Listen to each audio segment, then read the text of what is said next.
Good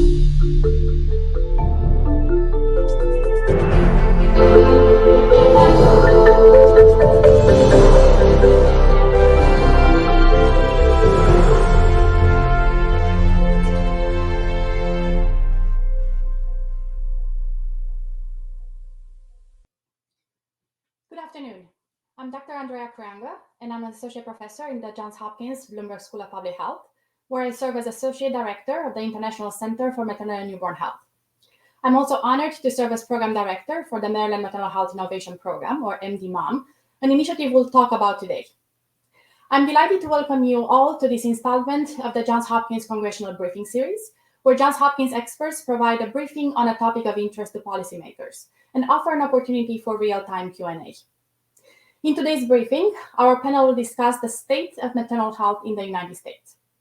Before I introduce today's panel, I would like to set the stage by providing an overview of maternal mortality and morbidity trends in the United States. So we have a first slide here. I believe this is the second slide. Maternal mortality has been increasing for over 25 years. From around 7 deaths per 100,000 live births in the late 1980s, which is the current level of maternal mortality in all other high-income countries, to 23.8 deaths per 100,000 live births in 2020, the most recent year of data available. At this current rate, 2 to 3 mothers die every day in the United States from pregnancy complications.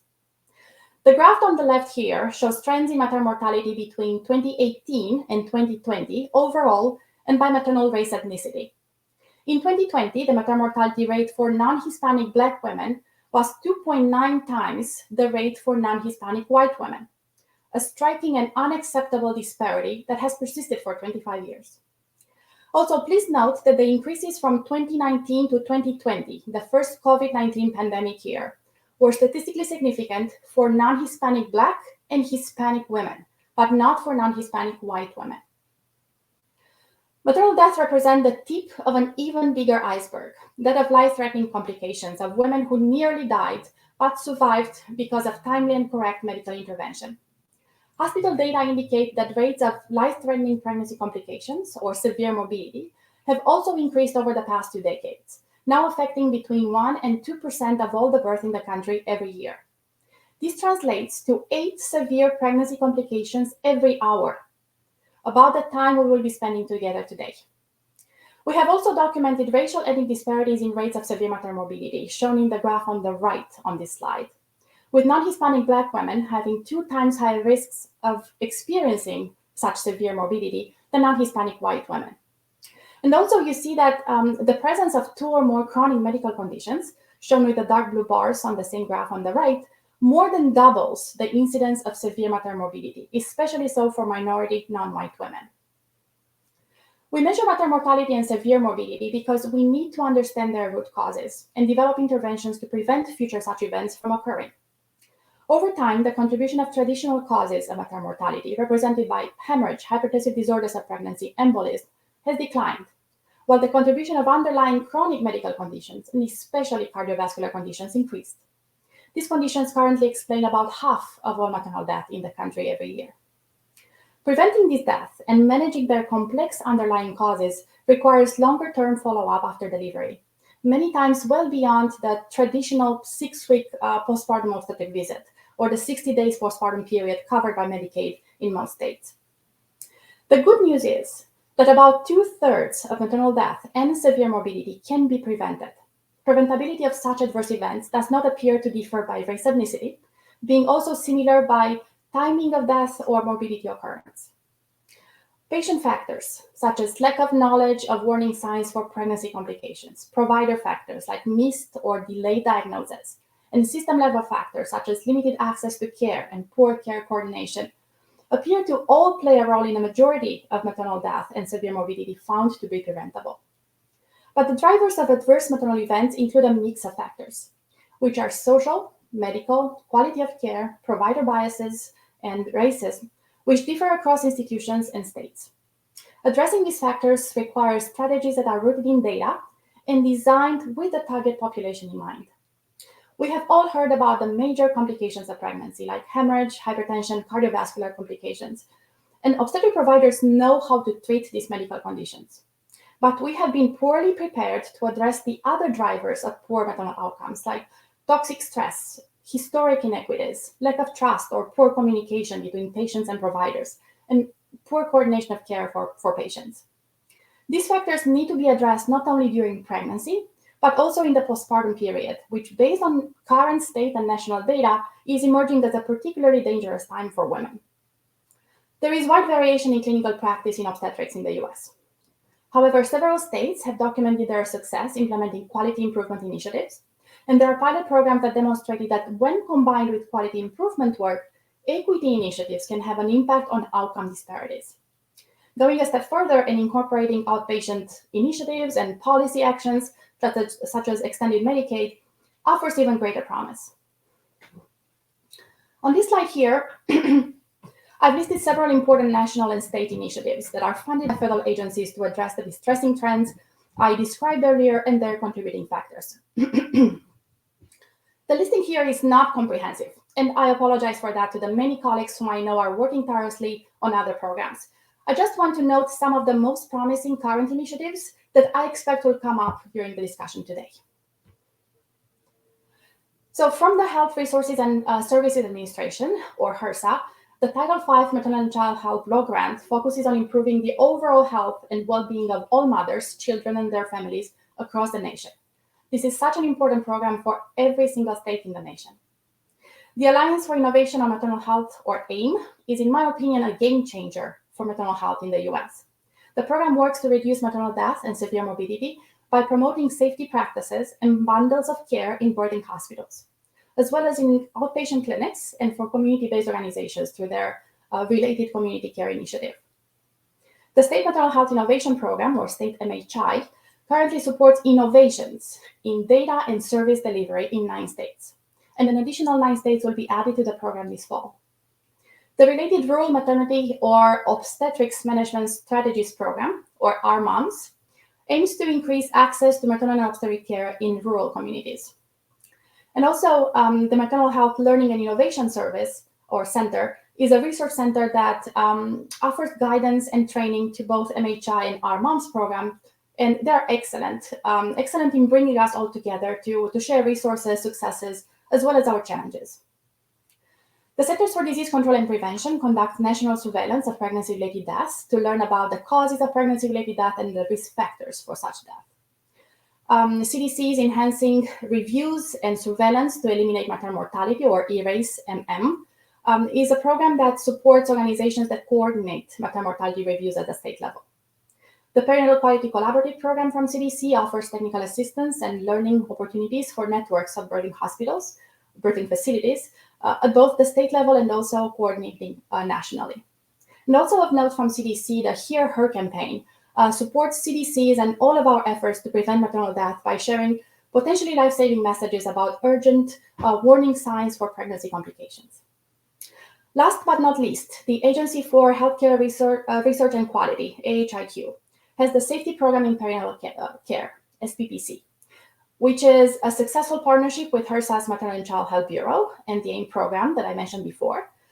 This particular program uses an evidence-based team training approach that overlays teamwork and communication science with 2 of the existing AIM clinical bundles developed for obstetric hemorrhage and severe hypertension. This is a very promising project to reduce disparities in care quality and patient safety within the labor and delivery environment in hospitals in the US. So I'm going to stop here and hope that this overview of data and national initiative was helpful to you. And now I'm going to invite my colleagues to help us dive deeper into the important trends, issues, and programs that I described. So I'm joined today by 3 of my colleagues. First, Dr. Kellybauer. She's an associate professor at the Johns Hopkins School of Nursing, associate director of the Johns Hopkins Urban Health Institute, and a member of the MDMOM program team. MDMOM is the Maryland MHI program funded by HRSA. Dr. Bauer's research and her public health nursing practice focus on the elimination of racial disparities in women's maternal and infant health. Today, Kelly will talk about initiatives to reduce racial ethnic disparities in maternal health outcomes. Next, we'll have Dr. Garima Sharma, who is an assistant professor of medicine at the Johns Hopkins School of Medicine, Her clinical and research interests are in cardiovascular disease in pregnancy and gender equity. She's a co-author of the American Heart Association Scientific Statement on Cardiovascular Disease in Pregnancy, and also president of the Maryland chapter of the American College of Cardiology. Today, Garima will discuss the implications of maternal morbidity for women's future health. Our third panelist, Dr. Carmen Alvarez, is an associate professor at the Johns Hopkins School of Nursing. Her research focuses on the development and implementation of health promotion and risk reduction interventions, primarily for underserved ethnic minority women with a history of trauma. Carmen will talk about trauma-informed care as it relates to maternal health. So before I turn to each of our panelists for their remarks, I want to remind you that we'll be providing answers to your questions in real time. So please submit your questions for our panelists in the box at the bottom of your screen. Now, beginning with Kelly, each of our panelists will provide a brief overview of key topics. So Kelly, could you please get us started and provide an overview of initiatives to reduce racial disparities in maternal health outcomes? And perhaps you can talk a little bit about MDMOM as well as other programs. Yeah, thank you so much, Dr. Creanga, and good afternoon. I'm Kellybauer. I'm really pleased to be here today to talk about MDMOM and the strategies that we're using in Maryland to address racial and ethnic disparities in maternal health. But before I do, I'd like to start by talking about the causes of these inequities, as well as the range of solutions needed to eliminate them. As Dr. Creanga shared, compared to non-Hispanic white women in the US, Black and African American women, Hispanic women, and Native American women experience 2 to 4 times the rate of maternal morbidity and mortality. So the important question is, what is causing these disparities? And first, I think it's critical to be clear that Black, Hispanic, and Native women are not simply more susceptible to maternal morbidity and mortality. There is no biologic or genetic difference between racial and ethnic groups. Therefore, there's no biologic explanation for these disparities. I'm also often asked about income and education as an explanation. And it is true that women with lower income and lower education do have higher rates of maternal morbidity and mortality.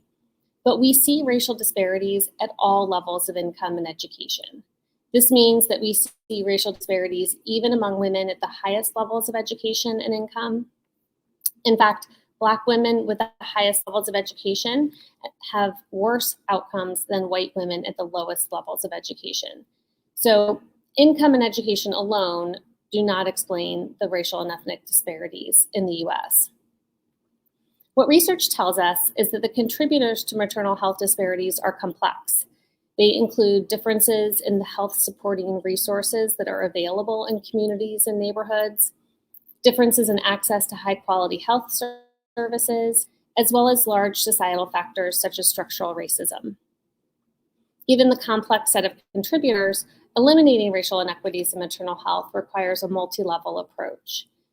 We need improvements in data collection and transparency by our state and local health departments so that communities are able to target their maternal health efforts to those groups who experience the most disparate outcomes and their causes.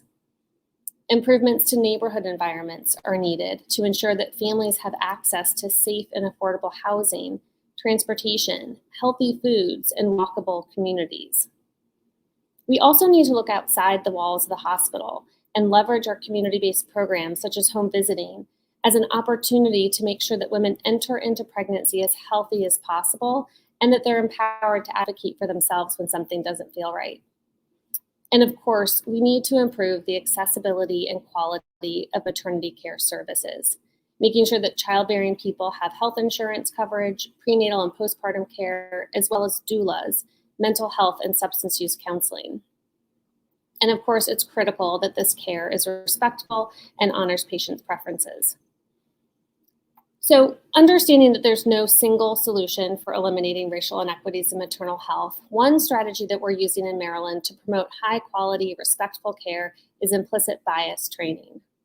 Maryland, as Dr. Creanga said, has a state maternal health innovation program that's funded by the Health Resources and Services Administration, or HRSA. Our program is called MDMOM.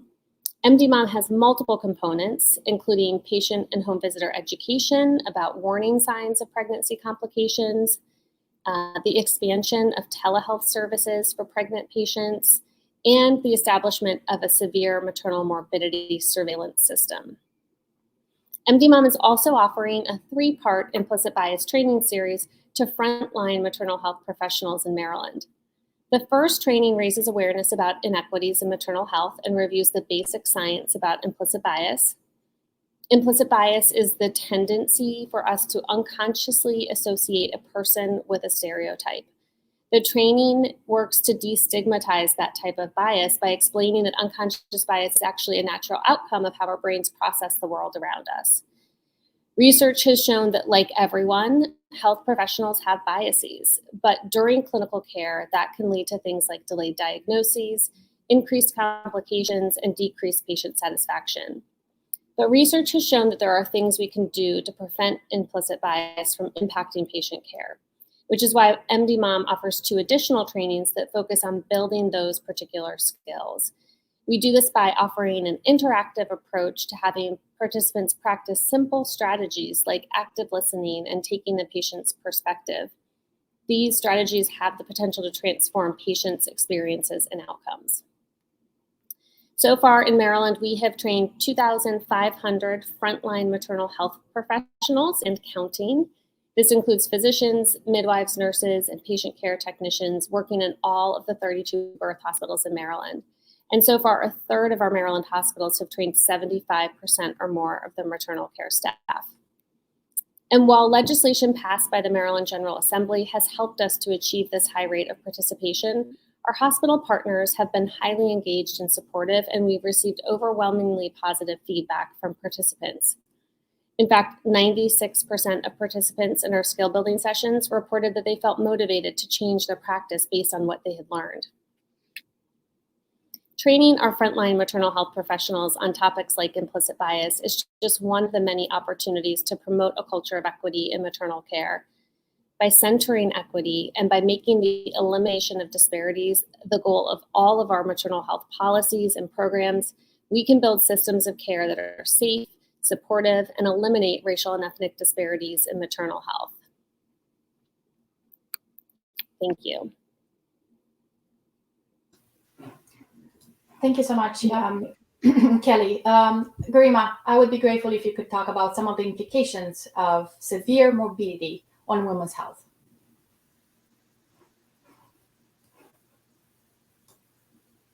You are on mute.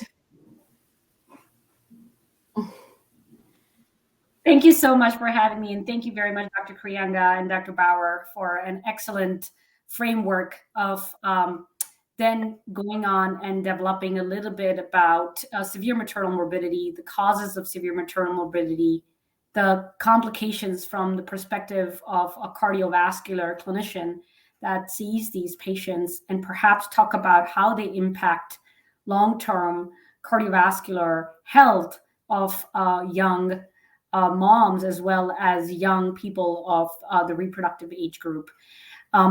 I'd like to have my first slide up if it's possible while I'm talking. But as we stand in 2020, we've had data from the CDC that does tell us that during the COVID pandemic, maternal mortality increased by about 14% from 2019 to 2020. And when we look at what are the causes of severe maternal morbidity, profoundly, severe maternal morbidity is mostly contributed in the United States by cardiovascular causes, which are overwhelmingly affecting our pregnant individuals. We do understand that underlying cardiovascular disease, such as congenital heart disease, or born with some congenital defects that have been repaired in adolescence or in childhood, having improper valves or leaky valves or stenotic valves, having heart failure, having heart disease or blockages in the heart arteries or arrhythmias can contribute significantly to decompensation of the pregnant individual during pregnancy. But we also do know that there are new involving data around adverse pregnancy outcomes. These are outcomes associated with pregnancy that the mom may not have prior to pregnancy, that develop for the first time during pregnancy, that can contribute to severe maternal morbidity. Most importantly, hypertensive disorders of pregnancy or preeclampsia. Preeclampsia is a new onset high blood pressure during pregnancy after 20 weeks of gestation, where our blood pressure increases greater than 140/90, and it is associated with severe catastrophic changes in some moms, including stroke, convulsions, and significant renal failure, as well as heart failure. This contributes significantly to severe maternal morbidity and has long-term cardiovascular implications. In addition to that, there are other disorders that we have identified through science, such as gestational diabetes and preterm birth, placental abruption, and small for gestational age infants. These are infants that are less than 10 percentile of predicted weight, that also have a significant long-term implication on maternal health. So one other thing to point out is that overall, the cardiovascular health of pregnant individuals has also changed in the last 2 decades. We are seeing an increase in adverse cardiovascular health. These are patients who are entering pregnancy with suboptimal blood pressure, with suboptimal control of diabetes, with suboptimal control of cholesterol, with suboptimal control of many other contributing risk factors which impact how they do during pregnancy. Next slide, please. I'd like to focus a little bit on hypertensive disorders of pregnancy, which are a significant contributor to severe maternal morbidity. I know that Dr. Creanga and Dr. Bauer talked a little bit about the contributions of severe maternal morbidity. I want the audience to know that severe maternal morbidity is acute decompensation of the mother during pregnancy or a hospitalization during pregnancy, which can be complicated by many different causes: maternal bleeding, maternal hemorrhage, high blood pressure, irregular heart rhythms or arrhythmias, heart failure. Overwhelmingly, cardiovascular conditions contribute not just to maternal mortality, but also to severe maternal morbidity. Hypertensive disorders of pregnancy have been extensively studied. And I'd like to put this out there because we do recognize that hypertensive disorders of pregnancy or developing preeclampsia during pregnancy has long-term implications, mostly because it is the development of chronic hypertension in the postpartum timeframe that contributes to an increase in coronary disease, increase in heart failure, increase in valvular disease, increase in stroke, about a decade earlier for a mom who did not develop preeclampsia during pregnancy. This is well studied. Next slide, please. Another important recognition is hypertensive disorders of pregnancy causing long-term cardiovascular implications. I put this here because this is emerging data recognizing the contribution of poor cardiovascular health with hypertensive disorders of pregnancy and then developing cardiovascular outcomes earlier in life. Next slide. And so if there are one thing that I would like to sort of put out there is that there is a strong contribution of hypertensive disorders of pregnancy with long-term complications. Seeing these patients in the acute postpartum timeframe and contributing and having a conversation about their cardiovascular health, about prevention of cardiovascular health, can help reduce their overall cardiovascular burden. I think it's important to recognize that this is a window of opportunity where if pregnant individuals in their postpartum timeframe are meeting with preventive cardiologists or internists or family practitioners after they've been discharged from their OB practitioners, and we are able to enforce public policy towards reduction of simple reversible conditions such as hypertension, weight management, obesity, diabetes, we are able to make a significant impact on long-term cardiovascular health. Thank you. Great, thank you so much, Garima. So next, Carmen, you are an expert in trauma-informed care. Can you please offer a brief overview of what trauma-informed care is and how it relates to mental health? Sure. Thank you so much, Dr. Creanga. Good afternoon, everyone, and thank you so much for your time today. I'm Dr. Carmen Alvarez. In addition to being a researcher who focuses on survivors of trauma, I'm also a family nurse practitioner, and so it is through these lenses that I make my comments today. My comments will focus on perinatal mental health and why trauma-informed care is important for maternal health. Trauma-informed care refers to a set of practices that promote a sense of safety, trust, and empowerment for the patient. The benefit of trauma-informed care is maximizing women's access to services and engagement in care for healthier pregnancy and postpartum period. Currently, maternal morbidity costs our nation billions of dollars in medical costs, social services, and lost productivity. And trauma-informed care can help create some savings and, more importantly, improve maternal health.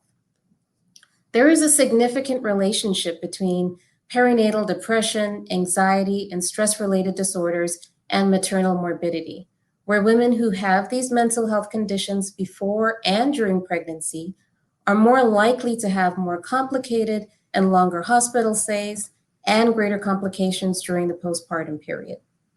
Perinatal mood disorders, like depression and anxiety, also negatively impact infant and child development. Traumatic experiences are ubiquitous and associated with perinatal mental health challenges. According to the Centers for Disease Control and Prevention, 1 in 6 adults in the United States report at least one adverse childhood experience. Adverse childhood experiences refer to an array of stressful and traumatic events that occur under the age of 18 and include physical, emotional, and sexual abuse, physical and emotional neglect, household dysfunction, including living with an adult with mental illness, being bullied, and exposure to community violence. These types of experiences are also higher among women and certain ethnic groups. Intimate partner violence is also just as pervasive, with 1 in 4 women reporting a history of intimate partner violence. Both of these types of traumas are associated with increased risk for mental health challenges in pregnancy and decreased engagement in care. Understandably, people who have experienced adult perpetrated trauma as children sometimes are less trusting of people in adulthood, and that includes being less trusting of healthcare providers. Women experiencing intimate partner violence are less likely to enter prenatal care until much later in their pregnancy, and they're more likely to miss visits compared to women who do not report intimate partner violence. So here we have a group of women with a history of trauma, increased risk for poor mental health during and after pregnancy, and who are at increased risk of not engaging in care, which is critical for early identification and treatment of mental health challenges and other comorbidities, like my colleague just spoke about, hypertension and diabetes. This means that from the moment survivors access health services, everyone working in the health system needs to maximize the opportunity to help the patient feel that they're in a safe environment in which they will receive optimal care.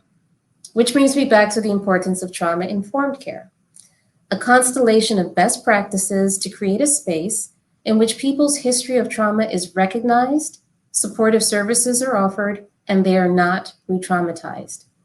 A trauma-informed organization puts systems and protocols in place that facilitate provider recognition and response to trauma. This means incorporating, for example, assessments for intimate partner violence and adverse childhood experiences as part of the standard history taking, and having a plan for how to respond to patients who report current or past abuses.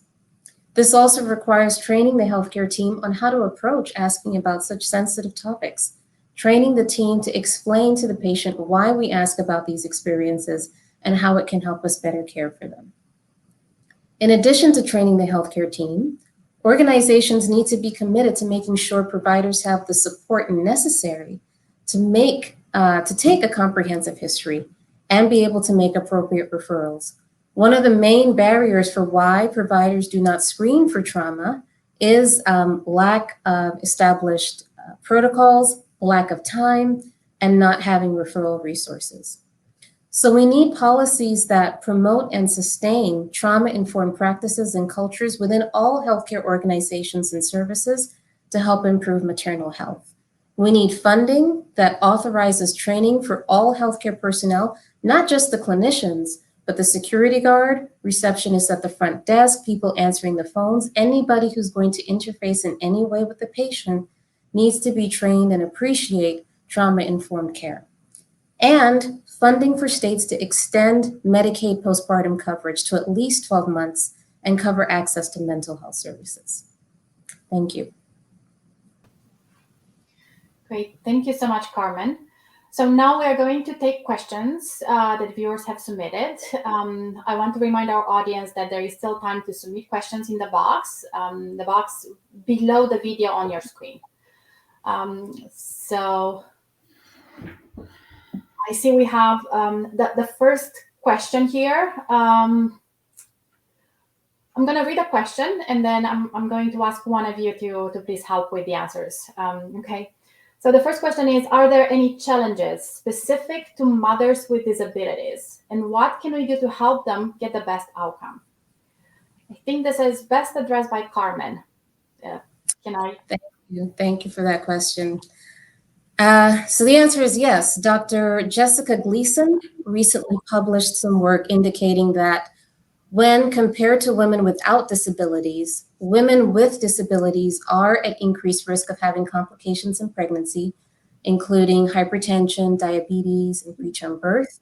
And women with disabilities are more likely to have obstetric intervention without any clinical indication. So yes, there are challenges specific to mothers with disabilities. And there are a number of actions that I think we can take to help address this issue. On the prevention side, as primary care providers, we should be speaking to all people of reproductive age with and without disabilities about their plans for pregnancy and discussing measures that we can take, that they can take to be in the best health possible for their own well-being and in the event that they were to become pregnant. Also building awareness among providers about pregnant people with disabilities and how we should be providing patient-centered care. Making sure we have assessments to even identify women's disabilities. Not all of them are obvious. I will never forget the pregnant patient who said to me, we use EMR now, documenting on computers. As I was speaking to her, I turned away from her face. And she said to me, please look at me when you're speaking to me, I have to read your lips. She had a hearing impairment and we didn't have it documented. So having facilities and equipment that are built to accommodate people with disabilities, making sure transportation is available so that depending on the disability, they can also access care. And then diversifying our workforce to include people with disabilities and have them at the table when it comes to making decisions on how to create inclusive spaces, a sense of safety for people with disabilities, and delivering equitable care. Thank you so much. The next question I think is best addressed by Kelly. The question is, what are some effective ways to reduce structural racism in the healthcare system in the US? Yeah, thank you. That's a really important question. So, I think one of the first things that healthcare organizations can do is simply acknowledge the fact that structural racism exists and that it exists in the healthcare system. As hospitals and health systems enter into conversations and start to look for solutions around inequities, when everybody comes to the table with that common understanding, I think it's really beneficial and critical. Hospitals can also take a closer look at the histories of the communities that they serve to learn and understand how structural racism has impacted the patients and communities that they're working with. Was there redlining in that community that created segregated communities? Has there been a disinvestment perhaps in predominantly Black or other neighborhoods of color? I've seen hospitals do this really successfully by inviting local historians in to present at grand rounds or share that sort of history with their staff.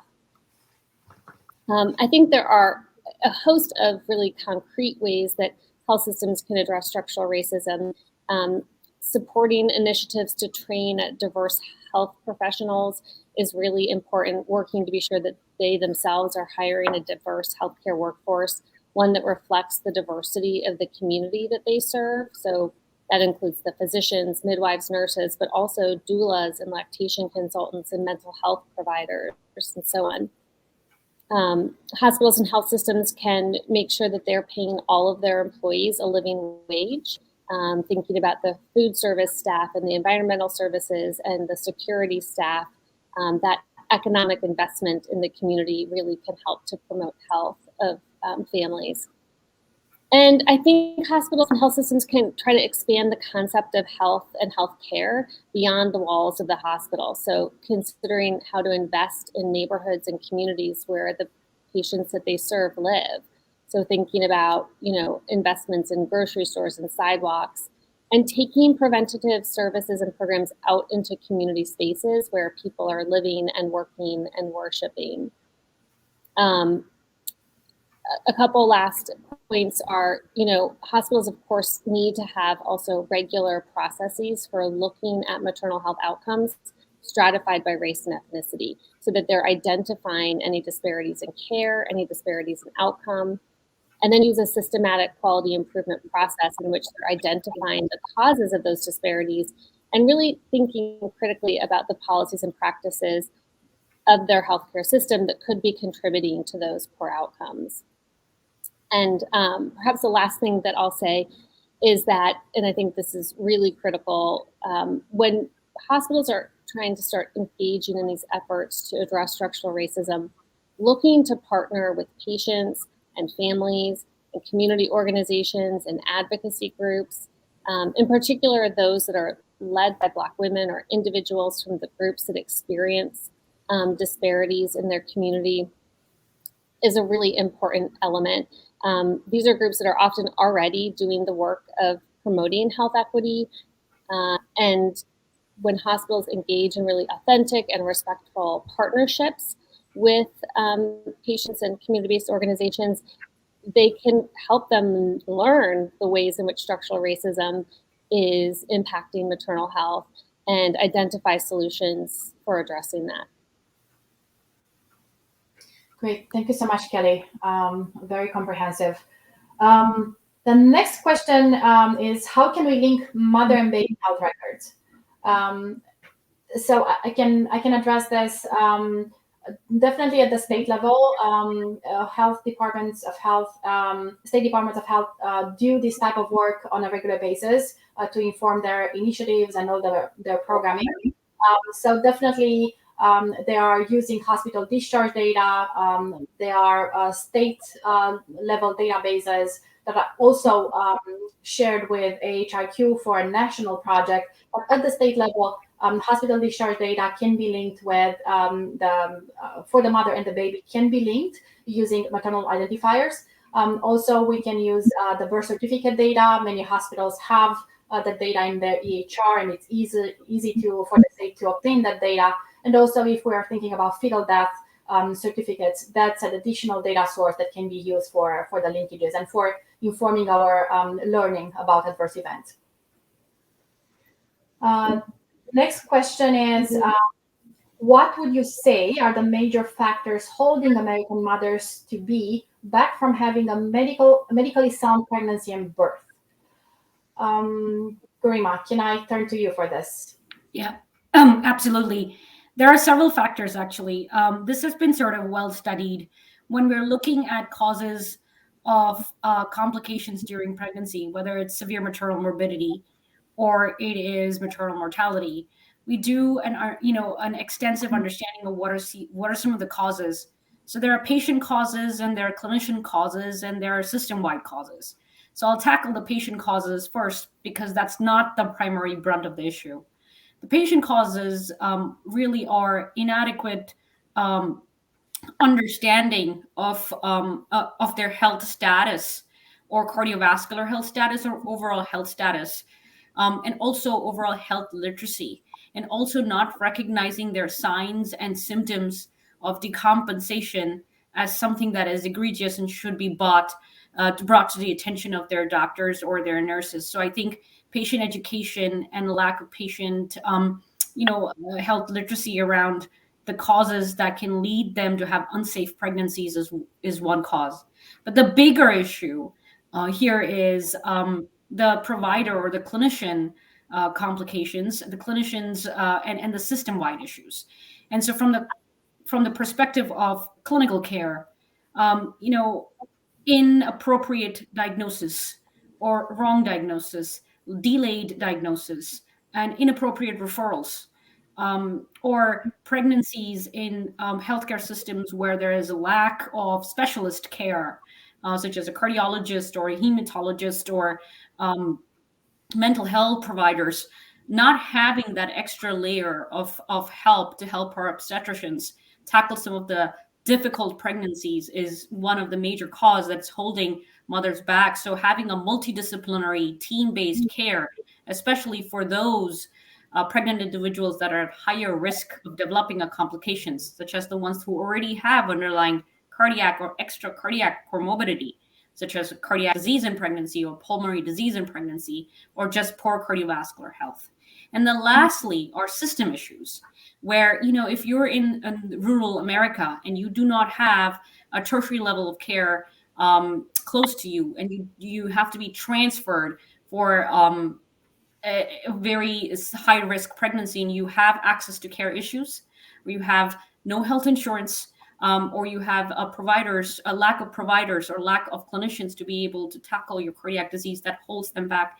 I think beyond all of this, I think one other thing that is, has a significant underpinning of whatever we think about in terms of what's complicating cardiovascular care or severe maternal morbidity or maternal mortality is the adverse downstream impact of social determinants of health. Years of food toxicity, neighborhood toxicity, lack of access to healthcare, health literacy, education, living in unsafe neighborhoods. All of these are complex, they're intertwined, and have an impact that we don't usually see very clearly when we're trying to tackle these issues of decompensation during pregnancy. But tackling them upstream between inter-pregnancy care or before the mother gets pregnant is essentially important. Thank you very much. Carmen, I'm going to come to you with the next question. So the question is, what are some of the current shortfalls or gaps in efforts to improve maternal mental health? And how do we make sure mothers get support, especially after experiencing a traumatic birth? Sure. So definitely, we know that there's data to show that clinicians are not always screening patients. So that's the first step, being able to identify that women are experiencing depression and anxiety during their pregnancy. Also having referrals. So having there's a shortage of mental health providers that can support women that are experiencing moderate and severe levels of depression or anxiety or other mental health challenges. And then also, again, this gets back to creating a system of safety and trust. We have heard that there are some women that do not disclose, even though they may be asked, because they're afraid of what may be done with that information. So the stigma that may come along with depression and anxiety. And then in terms of how we can better support mothers having a traumatic birth, however that plays out for the mother, I think this gets back to making sure that women have access to care well beyond the 6 weeks after postpartum. And then also trying to engage community partners or services that go into the community to meet mothers where they are. So support for home visits, engaging community health workers to be not the intermediary, but to be the people that are supporting women in between their care visits so that they have more continuous care in their recovery. And I invite my other colleagues to add to what I've just said. Thank you if nothing burning related to that, I'm going to move to the next question, and maybe we'll come back to that. Okay, with everyone. So the next question, in the programs and initiatives underway, how are efforts targeted at socially and economically challenged neighborhoods to help reach the communities who are affected? Kelly, maybe the two of us can do this together, talking a little bit about the home visiting programs and how we work with home visiting programs in Maryland. Sure. Yeah, I'm happy to start. So, I think one of the really important national initiatives as it relates to serving and outreaching economically vulnerable families and neighborhoods is maternal, infant, early childhood home visiting.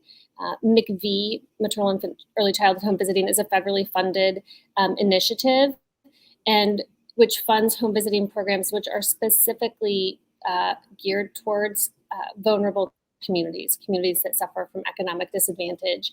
And these programs are typically a paraprofessional going into the home, really focused on maternal health, infant health, social emotional school readiness, health of children, and working with families around even economic stability and progress. And so these programs in particular, again, are really targeted towards that segment of the population and stay in relationship with families for a period of time, sometimes 2 years, even 3 to 5 years. So they're often starting at the time, prenatally or at the time of the infant's birth, and following families for a period of time after that.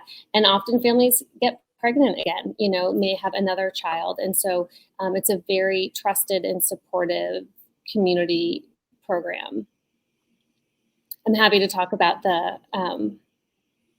MDMOM work. And so one of the things that MDMOM has done is partner with home visiting programs, which again are very trusted organizations in the community, and provide training for home visitors and for families around the warning signs of maternal morbidity, so that they can, as Dr. Sharma was talking about earlier, identify when there are early warning signs that a woman might be in crisis and need to seek care. And so that is an exciting piece of the MDMOM initiative. Dr. Creanga? Sure, that's the program in a nutshell. What I want to add to that is our partnership with the Baltimore Health District, which is one of the best performing home visiting programs in the state of Maryland. And they are working very closely with us, having reviewed our materials, contributing to the training that we developed. And they are the champions of this initiative at this point in time. And in conjunction with that, we are starting a media campaign. Actually, I should say transit ads are going to help us, share the message that, in the neighborhoods that are mostly disadvantaged women, social disadvantaged women, we want to share the message that pregnancy complications can occur at any point in the pregnancy and in the postpartum period, and they do occur. They affect everyone and anyone. So these are the top messages we want to share, and we are going to organize this campaign around that message. The next question I see here, how do we incorporate paramedical professionals like doulas into patient care plans more often? Garima, maybe I'm putting you on the spot here, but as a clinician and a cardiologist, not an OB provider, how do you see this being done? Yeah, no, absolutely. And I'll answer it from the perspective of where I see this being most beneficial with the lens of being a cardiologist. And so I apologize if some of my comments may appear, in certain light. I think that there is overall a shortage of trained healthcare providers overall, both nurses and doctors and overall clinicians, not just in the maternal space, but in any kind of space overall. So from the cardiovascular conditions, or from the impact of a cardiovascular lens, if there are trained and certified and supervised individuals that can extend clinicians in a pregnancy space or an interpregnancy space or a postpartum space that are working in tandem with strong communication with healthcare providers. I think that is an opportunity, and it is an opportunity of strength, because in certain areas of resource limitation or in certain culturally sensitive areas, I think having trained doulas from the community who understand the cultural sensitivity of the patients that they're taking care of are actually beneficial to the healthcare team. And I see it from the lens of opportunities for benefit. Thank you so much. Kelly, do you want to add anything to Garima's answer?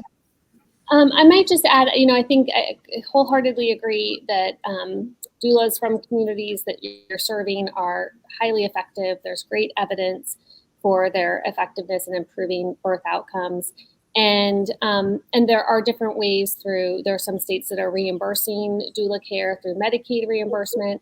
There are hospitals that are dedicating, financial resources to hiring and staffing their perinatal units with doulas. And so I think there are a variety of different mechanisms by which doulas can be incorporated into the healthcare system and available to families. Great, thank you so much. Carmen, anything from you? I think this is an important. Thank you. Okay. The next question we have is the following. The increased rates of hypertensive disorders in pregnancy are concerning.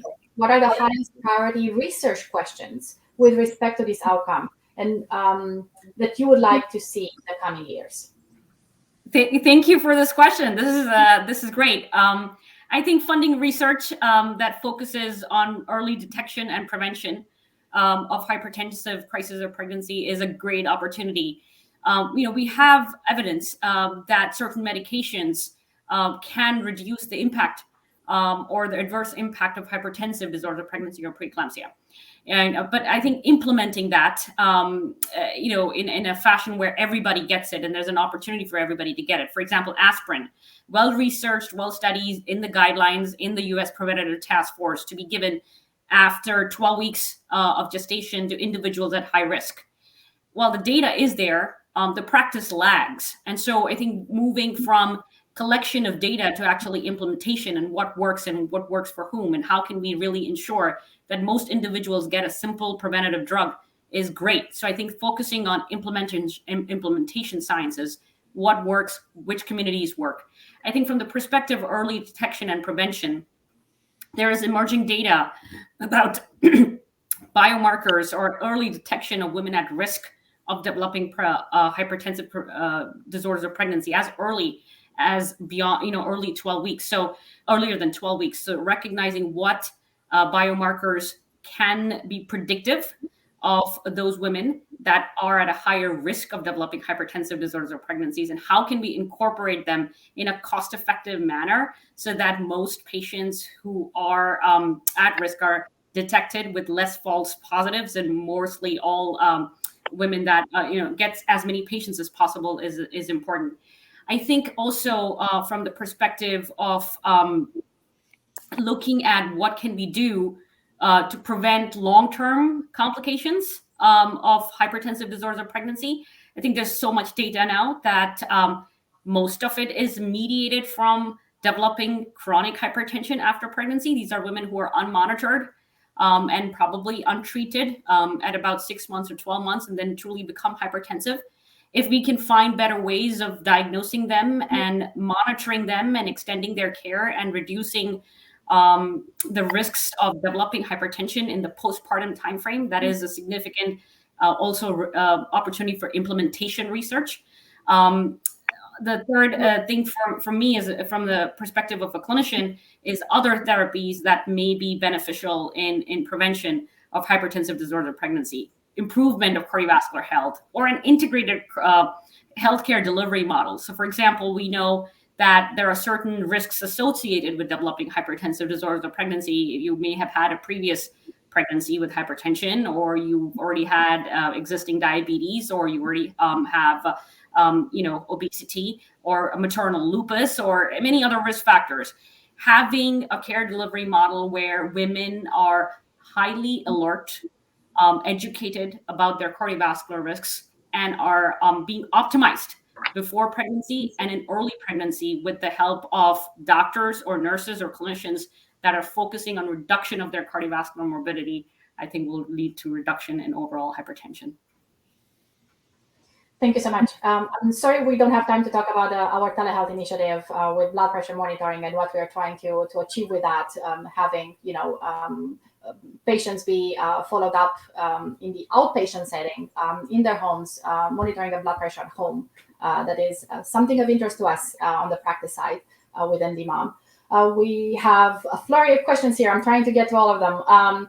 So first question unanswered here. Is there a program in the nation that has created an integrated interdisciplinary program dedicated to only perinatal care, looking for best practices with effective care coordination systems? I believe, I don't think I'm wrong, that all those programs that I listed on one of the slides that I had today actually has a component that is kind of coordination of systems and multidisciplinary care for women of reproductive age. So definitely, I want to mention once again the AIM program and their bundles for patient safety. They always integrate part of the bundle. They always have practices that support care coordination, and also the perinatal quality collaboratives. These are networks of birthing facilities at the state level that actually share lessons learned from their practices and their initiatives trying to reduce maternal morbidity and mortality in their states. And care coordination is always one of the key topics for PQC, perinatal quality collaboratives, to address. The next question. I know trauma-informed care can be supported by hiring staff with lived experience. It's effective to creating trust. Is there research being conducted to prove this model? I'm not sure there is, but Carmen, can you please confirm? Yes, I think this could be addressed in multiple ways. A lot of the research with trauma-informed care is around the implementation of it. How do we implement it in an effective way in various healthcare organizations? I do think that the incorporation of community health workers, for example, is one way to include people with lived experience in the delivery of care. And that is a model that has demonstrated benefit. The other thing I will say, I think it also gets back to creating spaces of safety, because when we look at the proportions of people who have experienced either intimate partner violence or adverse childhood experiences, that would include those of us who are healthcare providers. And so how do we create spaces in which it is acceptable for us to access or disclose those types of experiences when caring for our patients who have also experienced or are experiencing some form of trauma or abuse. Thank you so much, Carmen. It's 1:29, so we have to stop here. I would like to thank Dr. Kellybauer, Garima Sharma, and Carmen Alvarez for joining me today. I would also like to give a big thanks to everyone who attended this briefing, and also to those who submitted questions for us. A recording of this event will be made available on this website, which is the online home of the Johns Hopkins Congressional Briefing Series. Thank you so much for joining.